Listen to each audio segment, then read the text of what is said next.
is Subhi and this is my foldable wheel on laws of exponents. Now I am going to explain you on each law of exponent. Let's see the first law. Power of a product rule.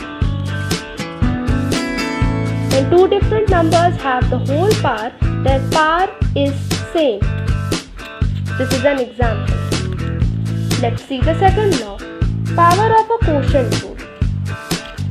When two different numbers are divided and have a whole power, then their powers are same.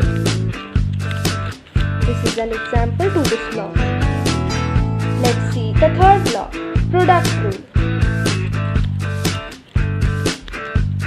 When the same numbers having different powers and the operation of multiplication is applied, then the powers are always added.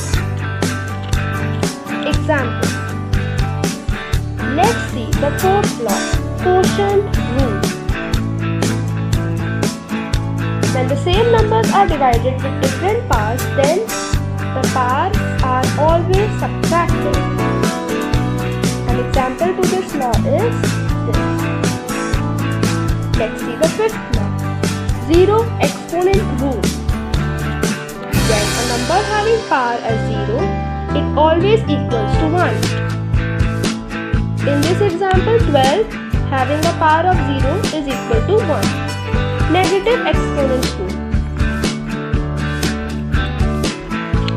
When a number having a negative exponent, we always reciprocate it to make the exponent positive. This is an example. Let's see the last law, power rule. When a number has two powers, one exponent inside the bracket and one outside, then the two exponents are always multiplied. Like in this, x, m and n. M and n are multiplied. Then it becomes x raised to the power mn. Example. This is an example. So I hope that you all understood all the laws of exponents. Thank you.